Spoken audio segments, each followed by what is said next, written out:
and welcome to Millennials to Millionaires, 5 Keys to Kitchen Design. My name is DJ Carey, and I'm the editorial director of C&G Media and the editor-in-chief of CTC&G, better known as Connecticut Cottages and Gardens. I'm also one of 3 magazines owned by C&G Media, so we cover the tri-state area and beyond. And today it includes Boston. So hello, Boston. Shout out to you guys.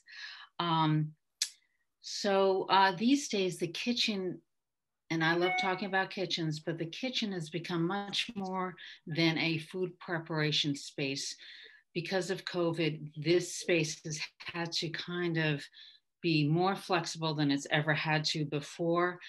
And we hope to give you keen insight into planning and designing this very important space for where your life is now and the future. And so we invited 2 very knowledgeable designers, Barbara Roth of PR Rossi Design and Billy Ceglia of Billy Ceglia Design. Both are extremely talented and knowledgeable in creating kitchens that are functional and unique to their clients. I'm going to start with Billy Ceglia of Billy Ceglia Designs, which is located in Connecticut, but he works all over the country. And his work has been described as a clean-cut, sophisticated style with a mix of antiques and modern pieces that give his spaces a distinctive point of view. His designs transcend period and time to create classic environments that are both made for modern living. Billy will give us the millionaire point of view, which I'm very keen to hear. And next up, we have Barbara Roth, the owner of PS Rossi Design, which is based in New York, and she brings nearly 2 decades of experience spanning residential, retail, and commercial designs. Barbara has in-depth knowledge of space planning, organizations, and color. And I have a specific color question for you later, Barbara. And Barbara often works in city dwellings, so she is very good at space planning and making those city dwellings look like their homes. And so she's going to give us the millennial point of view. So let's get started. I've come up with some questions because I love kitchens and I love to talk about kitchens. But my first question, and it's a key question if you're thinking about redoing your kitchen, is the reason for remodeling your kitchen. And I want Billy and Barbara to talk to me about what typically drives their clients to want to renovate what they have as a kitchen. Come on, one of you start. Oh, okay. Go ahead, Billy. Barbara, you start. Okay, so I've had a number of reasons, anywhere from the kitchen is ancient and needs to be redone to appliances were breaking down and it was time to replace them, so you might as well as, to someone who bought an apartment and just hated the kitchen and we were able to donate the old one and start all over again because it just was not their style. So there's a number of reasons to do it. And it's also to Billy, maintain your home. Billy, is that true? We have a similar experience that it's either the clients had done their kitchen, 15 or 20 years ago when their children were young and they just sort of have outgrown the style. Okay. Or they bought a house and they just don't want necessarily someone else's kitchen. Or again, and it could just also be that they just want a new kitchen. Their first kitchen was perfectly lovely. And as Barbara said, it usually gets ripped out and donated to some worthy cause. And somebody winds up with a beautiful kitchen. And then our clients get a beautiful new kitchen. Yeah, so it works out for everyone. So what types of inspirations do you tell your clients to pull from? Are they pulling from books, magazines, movies? What are some of the typical sources that your clients are pulling from? We get a lot of inspiration from sort of non-kitchen sources. So it could be a restaurant or a hotel.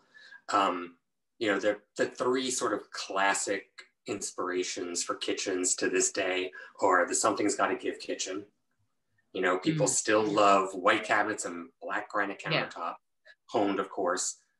Martha Stewart's kitchen at her farm, and and Ina Garten's barn kitchen. Right. Those are sort of, the golden rule, and then they sort of shift back and forth whether you want something much more contemporary or a little bit more traditional. But time and time again, that's what sort of people come to us and say, we love these. Right. And are they, do you pull that apart even more so that you get to understand what it is that they like about that picture? Because sometimes it could be the hardware and they're saying, I like this. Yeah, I mean, I guess you have to ask your prying questions, and like you're saying, DJ, find out what it is that they really, really like about it. And it's not just they like it because someone told them they should, or they feel the need to. Barbara, you use a survey with your clients, is that correct? Or a kind of a questionnaire? I do an in-person survey, so to speak. There's a list of questions I always have that, what works, what doesn't work, the kind of style, the things that you like. I find a lot of things come from the internet, from HGTV, which is my nemesis, because those kitchens are done in 30 minutes, And never. And it's true, there are certain things that a picture appeals to them because of one thing, not necessarily the whole kitchen. And so I have people who also like the Ina Garten kitchen, and I have 5 feet of room to make that. So you have to dig down to figure out whether it's the color, the feel. I mean, sometimes it's a problem when they present an inspiration because they don't verbalize what it is. Years ago, I worked with Alexandra Stoddard, an interior designer, who would hand new clients a shoebox.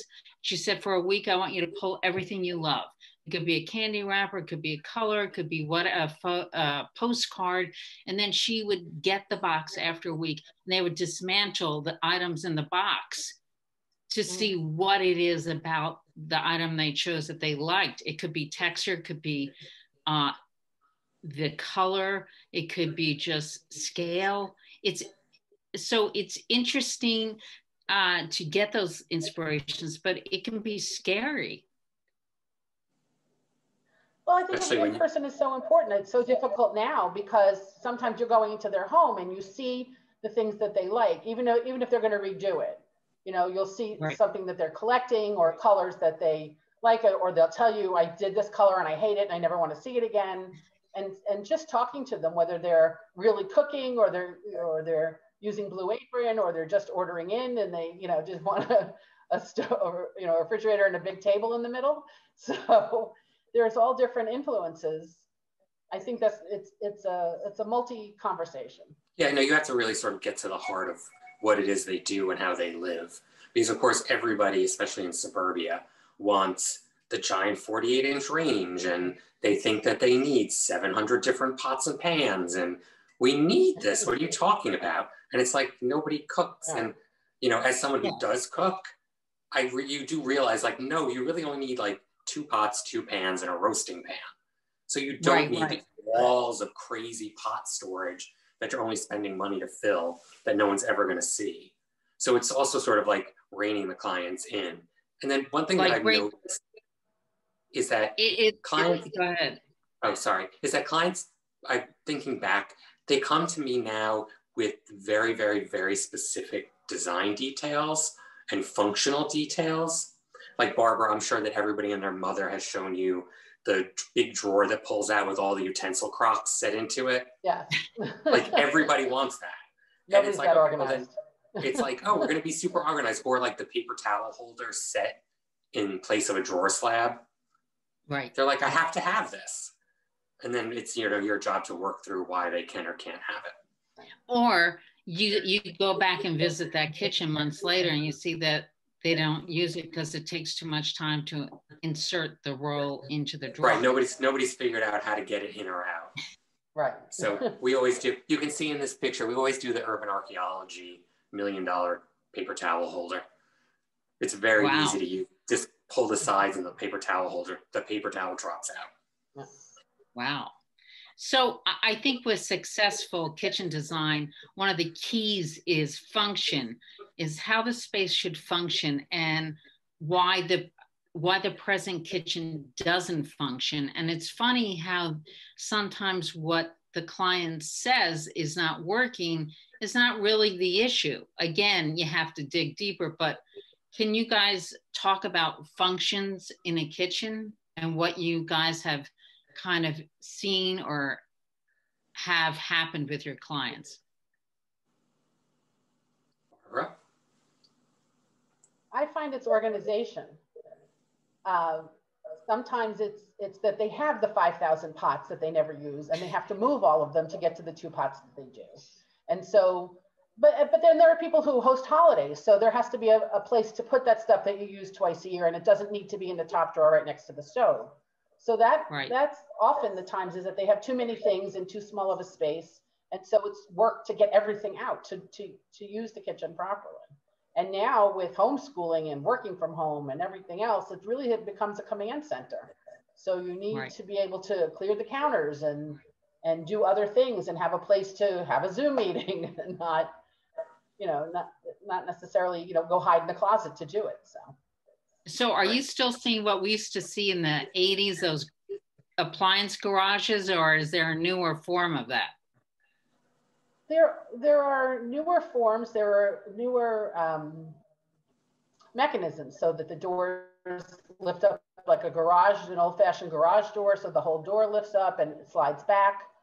There's trays that, for example, the mixer, because they're so heavy, it comes out on a little rack so that you don't have to lift the base at all. Those things are easier. It depends on how often you use things and how much of that you need. Right. Some people want to hide their toaster and their coffee pot and pretend that they don't use their kitchen at all, ever. That's a different setup though. And you don't often have the counter space to bring the cabinets down to the counter and not have the space available. So it's multiple factors. Right. We've been seeing a lot of like an entire wall that sort of opens up with retractable doors that has like your everyday life stuff in it. So it's got the toaster, the toaster oven, the coffee maker, mugs, cereal bowls. And then if you're having company or you just don't want to look at it, the doors sort of pop out and shut. Huh. Well, in the luxury market about 8 years ago, I saw a trend on the West Coast.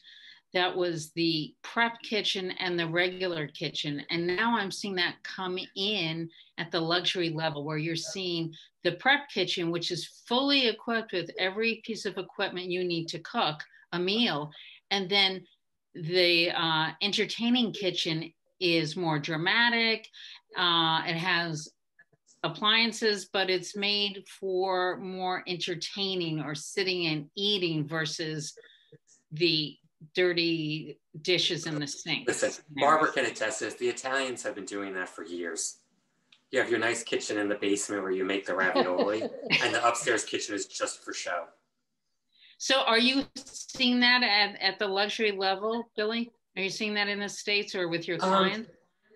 We've done projects where there's like a space in the garage for caterers to come in with their equipment and do stuff, but nothing as dramatic as we don't want to see, literally the sausage being made. Don't bother us with that. But listen, I'm sure it's going to be creeping up around the corner, especially now that people are home. And, in my world, it's a lot of housekeepers and cooks. Right. If people are tired of seeing their husbands and children, they're probably really tired of seeing their housekeepers. So that's if they're allowed in the house. Right. Oh, all of mine were like Martha. They were detained or whatever you call them. Nobody ever went home. So Barbara, in terms of those apartments in New York or townhouses, what is usually the malfunction of those kitchens? The malfunction is space. Sometimes in a townhouse, you can make a pantry that can keep the coffee pot in the microwave and the wine cooler so that everything is not out, but it's still easily accessible. But in New York City, many times, I have 7 feet of space or, 8 feet on the galley kitchen, and that's it, or a one-sided kitchen, depending on how small the apartment is. It doesn't mean they don't want what everybody else has. It's just there has to be a scaled-down version, and obviously things have to give. You can't put a 48-inch stove into a 36-inch kitchen. It's not going to work. But right, and it's also the traffic pattern. It's usually a one-way road. Right, and a lot of manufacturers are looking at that because they're making things for second kitchens and master bedrooms where they have, you know, small refrigerators, and so a lot of these things are available for smaller kitchens, and you get the same luxury items. It's just on a smaller. Even my own refrigerator is 24 inches. Mm-hmm. So, but it's. I remember seeing one in my daughter's apartment in New York and going, "What is this?" And it's so cute. It's an apartment-sized refrigerator. Yeah. And what is the biggest mistake people make about designing their kitchen and making it functional? Like, what's the thing that people aren't getting when they set out to design it on their own?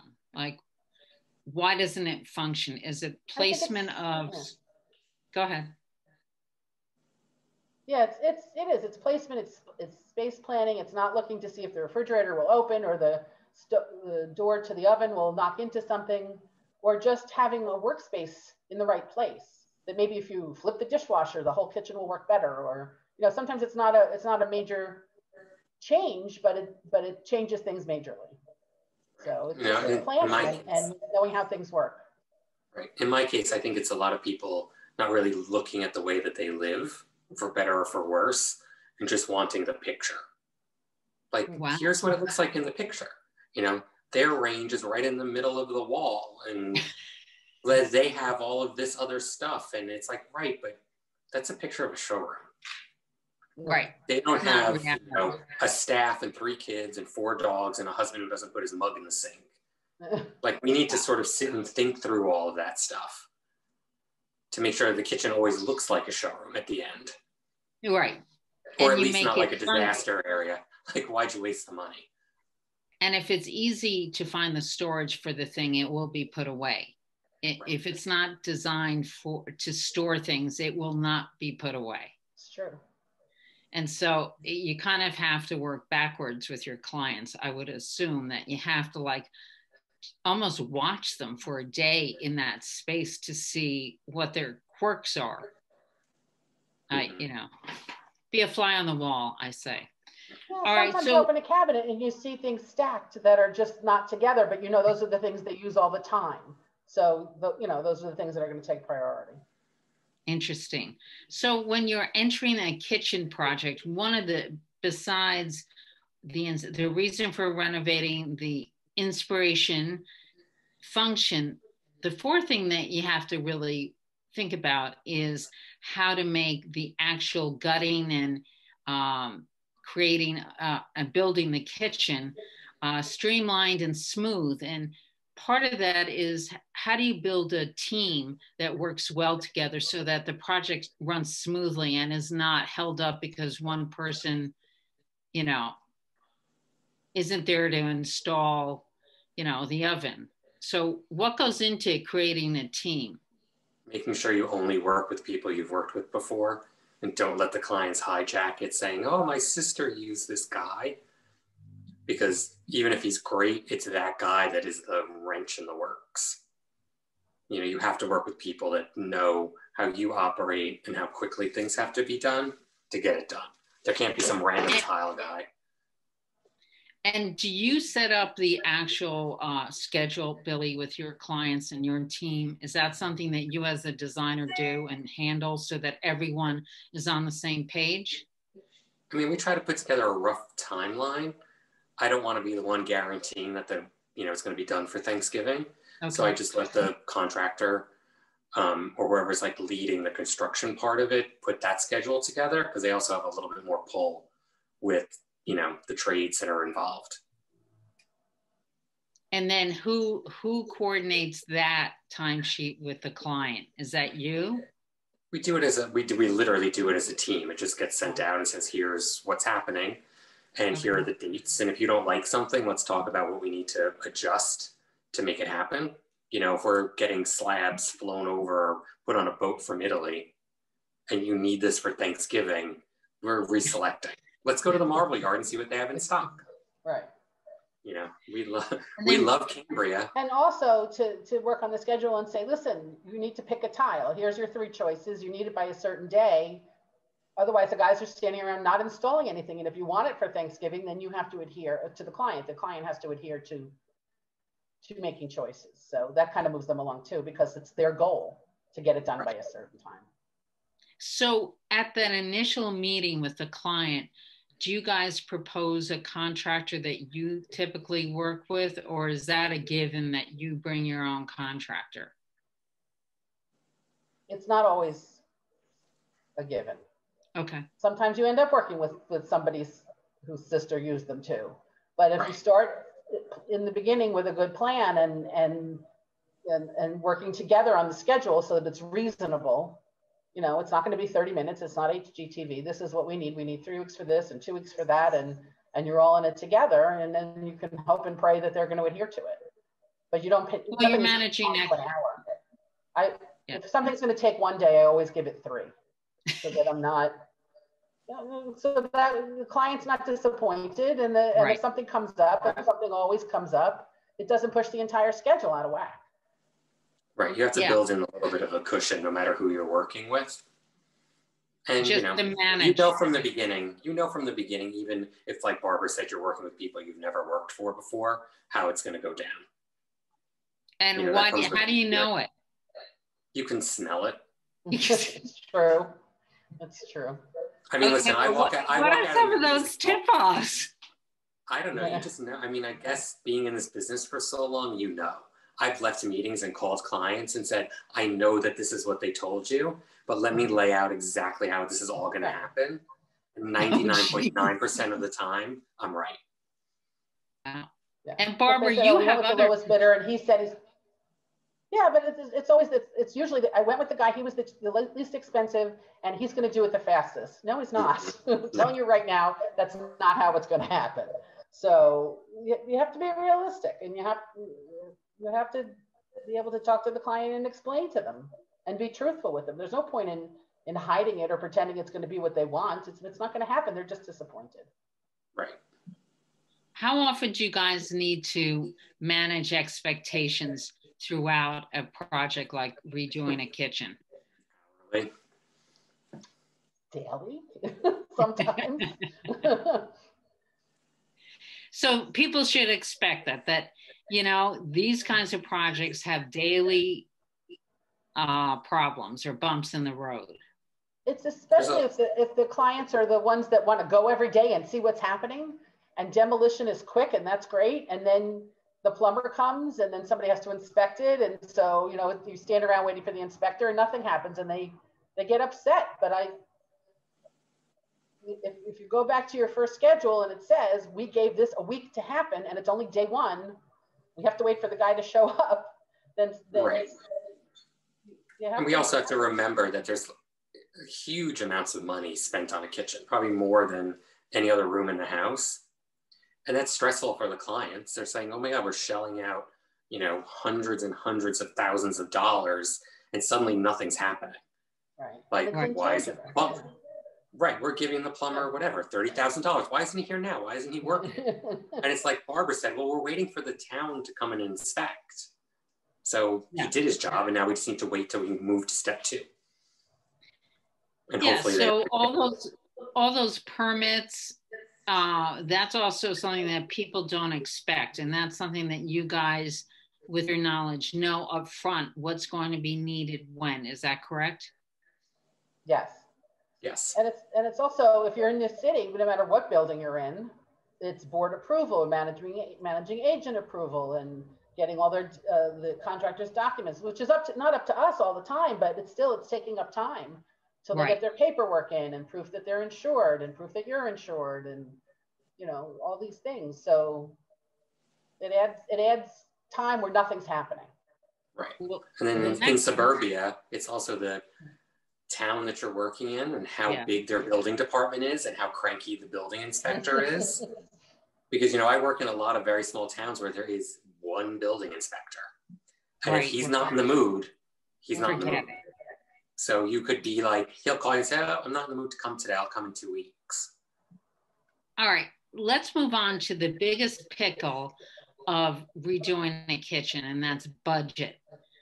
Like, how do you come up with a realistic budget? And what are some of the pitfalls of creating a budget that people don't normally expect? So, Barbara, from a millennial or a point of view, like, what are some of the things that are hangups for people when they're creating a budget, and how do they create a budget?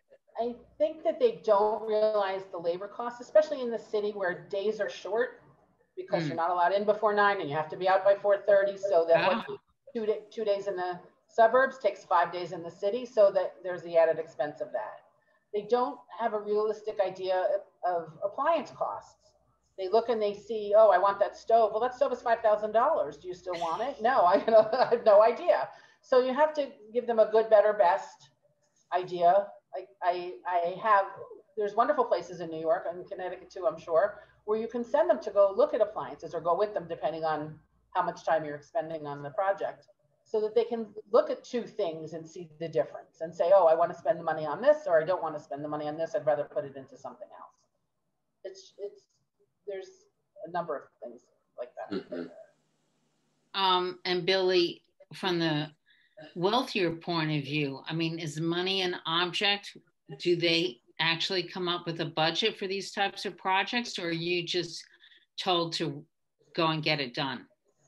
I think that most people in my circle sort of have an idea of what a kitchen would cost to do. Our biggest problem is scope creep. And, once you really start to get into the details and they're like, oh, right, we need, 7 under-counter refrigerators. And like Barbara was saying, people don't realize how much everything costs and how quickly it adds up. They know the big numbers. Our range and an entry level for a 48-inch range is $10,000 or $12,000, and it goes up from there, and they're fine with that. But then all of a sudden, it's like, wait a minute, how do we get to this number? Or when they want all of the gizmos or the customized storage inserts for everything, that's when the budget starts to balloon, and it's like, well, here we are. But if it makes your kitchen function better for you, why not? But for both of you, this is my question. Barbara had brought up a point in one of her kitchens that sometimes even though you're on a tight budget, you shouldn't immediately not look at some high-end, let's say, cabinet manufacturers, because if you go with a stock cabinet front or stock color, it will be cheaper than if you have to do a custom color of a lower grade cabinet. I mean, is that something that people understand, or? We explain to them that we're definitely, I'm big on mixing and matching with cabinetry and even appliances, especially if you're doing, integrated paneled appliances. Nobody knows if you have the Whirlpool dishwasher or the Bosch dishwasher when it's covered. So those are great places to save money. And, I'm a big proponent of sort of mixing cabinetry styles in the kitchen. So, the perimeter cabinetry could be beautiful, custom, handmade, hand-painted cabinets. And the island could be something that's, less expensive, more mass-produced. You don't necessarily see the island. It's always about the countertop on that. And those are sort of places we save a few dollars here and there. So in terms of coming up with the budget, not to harp on this, like what percentage should go to appliances, percentage-wise? What percentage should go to labor? What percentage should go to hardware or decorative tile? Are there like general assumptions in terms of a solid budget that you can provide people in the audience? Yeah, well, there are. For the city, there's usually a starting point. For most contractors won't do a bathroom for less than or a kitchen for less than. Okay. So I know what my labor is. And then I can adjust the budget. If my labor is $300 and my whole project is $1,000, I know I have $700 for stuff. Okay. And so then we can adjust accordingly. Do you want to splurge on the stove? That's fine. Then we'll use the companies that I work with for cabinetry have full custom, and then they have a semi-custom stock, so that we can do the stock items and then add a custom piece that will make the kitchen, but they all match because they're made in the same factory. Can I stop? Can I just point out this image that's on the screen now? I love the fact that Barbara, you designed this very tiny kitchen, I've heard, is very small, but you kind of splurged on the backsplash because that's an Anzac backsplash and it's Walker beautiful. Zanger. So, Yeah. oh, sorry. Walker Zanger, so I don't get in trouble, but yeah. Yeah, Walter Zanger, sorry. But I think this is a great example of sometimes, you know, if you find something you love, maybe you splurge on that. Like budgets, you need to have them kind of move around a little bit as the client discovers key pieces and how much they really love it, right? Right, and then for a tiny kitchen, and we're not looking at that much square footage. So yes, it's $60 a square foot, but we only need 10 feet. So what's, you know, then when they hear the initial cost and then the total, you know, when it says, oh, this item installed will be X. Oh, that's not so terrible. Okay, so let's move on to the next thing. And sometimes they up their budget and sometimes they can't. So then we say, okay, well, let's figure out a way to do something less. You know, and it's true. Change the dishwasher. It's still getting paneled. Maybe the refrigerator is a lesser model or something that they're discontinuing, but you know, it's still a wonderful machine. It's just that they've changed the door now, but it doesn't matter because we're paneling it. So it doesn't matter what it looks like on the inside as long as it functions. Right. So do you guys ever have to readjust the budget because of structural unknowns? And how do you present that to the client? I let the contractor do it. Yeah. Well, they're the ones that usually find it, you know. Right. I guess it depends on the sort of how the project is going. You know, if a client's living in their home, you're not gutting it right from the very beginning when you start the process. You're sort of gutting it towards the tail end. So generally those problems sort of pop up when it's too late and you just sort of have to deal with it. And I'll also say that most of the time, probably not so great, but they're usually kind of pretty big deals that no matter what, it would have had to have been fixed. Like, oh, your island was going to fall through the floor in your old kitchen. Oh, yeah. Or, you know, we found electrical or plumbing. Right, or some like crazy thing. Electric is a huge problem. Yeah. It's never like an, oh, we should have paid attention to that. It's always like, oh God. Wow. And Barbara, working in the city, you have to there are other costs just in terms of like getting the workers in the building and like, you know, just making that run smoothly and removing the debris. I mean, in the suburbs, you call the cart company and they come. I think in New York or in Boston. I tried to work with this. Yeah. Sorry. That's why I try to work with the same people over and over because they know how to be efficient when it comes to gutting and getting the garbage out quickly and cleaning the hallways after so that the other people who live there aren't angry at you for the mess you left. Oh. They know, the people who work in the suburbs don't want to come to the city. They don't like to work there and they find it difficult to plan. So it's important to have the right team. Yeah. Well, I think you guys have given us some key points to think about if we're venturing into redoing a kitchen.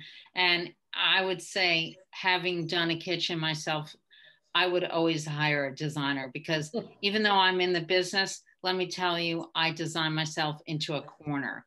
And it's really good to have someone who's been doing this and knows when there's going to be an issue or there isn't going to be an issue. I get overwhelmed with all of the questions and selections, and it's part of my professional life. I mean, I'm sure your clients get overwhelmed with choices. How many choices do you each give them? One, if it's a great project or a good client. Here's what we're doing, everybody. Okay, great. And they're fine with that? For the most part, yeah. I mean, we literally have like a kitchen that's getting assembled in the workshop Monday. And I gave the clients 2 paint colors and they were like, which one do you like? I'm like, I like this one. They said, well, then that's what we're going to do. Wow. I don't know. I guess listen, there's also, I'm not selling them a purple lacquered kitchen because I don't want them to call me in 3 years and say, why did you make us do this? So I think that because it's glued to the house, we sort of like lean towards the safer side of fun than And there are other ways to add those things. You can do an orange stove. Everybody makes colorful appliances that can be replaced if you need to, or the hardware and makes it special. Yeah. And Barbara, how many choices? It doesn't matter what the budget. Yeah. No, 2 or 3. The Home Depot special kitchen off the shelf, but there's really only a few options for each thing. Right. The rest become redundant. Yeah. Mm-hmm. And if you give them 10 choices, you don't get an answer because it's too much. Right. Yeah. And certain things I go back to the same vendor, the same manufacturer over and over because I know they work. I know no one's going to call me in 6 months and say, this is broken, this died, the color's no good. I don't want those problems. So there are certain things you stick to, you learn over time. All right, I'm now going to open up some of the questions we've been getting. It's getting very hot in the question category. So let me start with a question we got from Scott Derber. Are you seeing more induction stovetops versus gas? Who wants to tackle that? I'm going to be the one that sort of throws the wrench in that. I have a gas range in Connecticut and an induction range in my house in Miami. I would probably only ever do an induction range. Wow. Or I would be like Ina Garten and have the induction in the island and the gas range behind me just to look good. But that induction cooktop cooks so much better than gas. Wow. But in places like New York, aren't you limited to gas? Not everywhere, but a lot of places. Or depending on the project, I did have a client who was only on the 5th floor, so they did pull power up to upgrade. But that's not unusual. It was a very expensive process, and they were willing to put it in their budget, but everybody isn't. Yes, and I agree. The inductions are wonderful, but it's not always possible. All right, we have a question here. Can you talk about the few essential design principles that make a good kitchen design? Oh God, that's I think that's an open-ended question. Well, they get hung up on like the work triangle. Yeah, it also depends on your space. Like Barbara was saying, if you have a New York City apartment that literally has a bank of cabinets on one side, you have a work line. Yeah. But I always tell clients when they get crazed with like space and layout, I'm like, look at a restaurant kitchen. It's a line. Chefs have a line, and each of them has a 2-foot square space. And they churn out amazing meals. So, you make it work, and storage for me is always like the #1 thing because I don't want to see junk all around. Well, there's a question here about storage. How do you balance between storage spaces with more of an open feeling? And I think there was a great kitchen that Barbara did, the Gray Kitchen, that to me looked like a house kitchen, but it's definitely an apartment, but you did a couple strategic things, which I thought were, here it is, which were really, really great. So do you want to talk about some of the tricks you utilized in this kitchen? An eat-in kitchen, but we took that space for storage. The client really, really cooks, and they had unfortunately purchased some of the appliances, but we used them anyway. I mean, they didn't need to be replaced. That's how it started, was the stove broke and then the refrigerator, and he bought them and then realized that he needed a whole new kitchen. It was about getting as much workspace and storage space as possible. We had a little bit more length than usual, which was great. But you also bumped out some of the cabinetry so that we actually pushed back because the wall was set back, and we thought about making it deeper, but it felt too crowded because that's about 33 inches between the cabinets. So pulling the stove forward, and then the handle is in the walkway. We left it. Okay. And then the fact that there's natural light, I think, helps a lot. Yes, makes a huge difference. But there's under cabinet lighting also, and there's a ceiling fixture, and so that helps. And then we added lighting inside where the glass doors are. And then the tile, the backsplash is that a tile? Yes. Okay. And you kept it the same, which I think keeps everything looking streamlined. Right, because it's not a big space. I mean, I know the picture makes it look even bigger than it is, but it is a distortion. because of the shape of the space. The photographer only had so much room to stand in and actually photograph. But yeah, the simpler the better. I mean, the sight line when you walk in the door makes the whole thing feel bigger. Well, Barbara, there's a question that I think is really for you. Do you ever keep the existing kitchen cabinets and either paint them or resurface them? This person was torn between ripping them out or just updating them with color and hardware. The problem with the painting is that because it's not done in a factory, it doesn't last as long as you think it would. Because really? It's not, you know, the finish. I was thinking of doing it in a finish room. There's no dust. But yeah, I mean, you can get a good painter, but still, the stuff that comes from a factory is done in an airtight room with no dust and sprayed on. And so they really often, they can take the doors. Some places can take the doors, but the frames are not finished that way. So if you're using this, you'll see where you're using the same cabinet where the garbage is over and over again, it starts to peel off. There are refacing places, but that's usually a laminate that they come and they put on. And that works well too. They can make you new doors, but at some point, once you start taking the counter off and taking all the doors off, it may be just better to start fresh. And it doesn't, you know, everything doesn't have to be custom. It can be a stock cabinet. It's just how you lay them out that makes everything work better. And what do you guys like to use for under cabinet lighting? Do you guys have a go-to type or manufacturer of a lighting, under cabinet lighting? Everybody's big on the little LED tape that sits in the aluminum channel with the diffuser over it now that gets routed right into the bottom of the cabinet box, which is a very nice touch, especially if you're doing like a super, if you're doing a super contemporary kitchen, it's great because you don't need an apron or anything to hide it. It literally is like, it's so thin. It's so thin that you just see nothing. And then your stiles and rails, if you have them, can be super duper thin. And but it isn't really bright light. It's more like a just a gentle light, or is it really a fast light? I mean, right, Barbara, you have them in the kitchen that you're in now. They pump out a lot of light. Oh, they do? Yeah. Oh, yes. Now I see, Barbara. They do, and especially because it's right on top of where you're working. Oh, so it should be very be much a task light. So yeah. It's right. Now it goes the other way. It really makes it much better, and it's not yellow and it's not too white. They've really refined them. It used to be terrible. But Jennifer Wilson, and these aren't even channeled in. Oh wow! Jennifer Wilson has a question. What are your thoughts, or what trends have you seen lately on crown molding to finish upper cabinets, city versus suburbs? So are there different styles that you would recommend, let's say, for an apartment versus what you're seeing in suburban homes? I think it depends on the style of the kitchen and the style of the apartment and the home that it's going into. I mean, I've never ever been a fan of like giant crown molding in a kitchen. I think it looks sort of misplaced. You know, it's not your dining room. So I always tend to scale it simpler or smaller.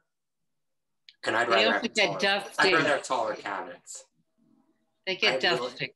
It gets dusty, and I have little, like, you can't see it, but in my kitchen I have little tiny, like 2-inch crown molding that makes me very happy every morning. And Barbara, do you use crown molding or? It depends on the apartment. On some of the pre-war buildings, you have high ceilings, and maybe that 3 or 4 inches will make a difference instead of doing a custom height in the cabinet, so that because I don't like to leave a gap at the top. That's the dust collector to me. But when I do that, it's very simple. It's just a scoop molding. It's not, there's no dental, there's no, you know, it doesn't have a crazy profile. It's just simple. So it just kind of finishes the cabinet, brings it to the ceiling. Barbara, there's a question back on the under cabinet lighting. Can you give a brand that you would suggest? I use 2, depending on, it's either Hayfala or Richelieu. One company routes specifically for the Richelieu channel, so it depends on, you know, what I'm doing. And then this one I didn't even have to. They're so small that I didn't even have to worry about the routing because you generally can't see them. Yeah, because there's sometimes a little bit of a hangover from the cabinet, right? Or no, these don't have any hangover. You can do that. Oh, they don't. Doors longer, but they just don't show. They're just that small. It's basically a tape, and I think the profile is less than a half an inch deep, so you really don't see anything. Okay, you guys, there's another question. Wondering if clients are asking more for drawers on lowers versus traditional cabinet door, or does it depend on the kind of storage you need? Yes, what you're storing. If people are putting their Cuisinarts away and stuff, I think it's easier to get it out of a tray and pull it, open the door and pull it out than to get it out of a drawer. But if you're doing pots and stuff, I think the drawers are fine. So you have to go through what they're putting away and how they're using it. And what do you guys feel about this open shelving that we're seeing a lot? Depends on your staff. Well, things get dirtier that way. Think about the amount of grease flying around in the kitchen. I think it also depends on how much stuff you have and how often you use it. If you are sort of like a neatnik and a minimalist in some way, and you have a family of 6 and you have 6 dinner plates and 6 drinking glasses and 6 bowls, and those are in constant use every day, all day, it probably works. If you're like me and you just want it to look pretty, it's not fun because everything is gross. And you're like, oh my God, I'm going to use these. And you're like, no, I'm not. Get them out of the cabinet. Wow. What are you guys seeing in terms of sinks? Is the porcelain look, will we ever see a glass sink in the kitchen, or do you think will never work? I can't imagine how that would work. The first time you drop stainless steel sink kind of guy. Yeah. I like things that you can beat into the ground and scrub with a Brillo pad. And, like Barbara had said earlier, I don't want the phone call that they're beautiful enameled farmhouse sink tipped because, someone threw something in it. Yeah, that would be horrible. Yeah. But if you always use the base rack, that saves you. What's your favorite type of countertop, stone or man-made? I don't have one. I think it depends on the application. I generally like to, again, mix the materials because the desirable stones have gotten so ridiculously expensive lately, and they're not what's sort of in the market. The bulk of it's not so pretty anymore. So we'll mix like a man-made material in the perimeter that's sort of the workhorse, and then do something natural and prettier on the island. Again, let that be the hero. A long way. Mm-hmm. No. Let me just see.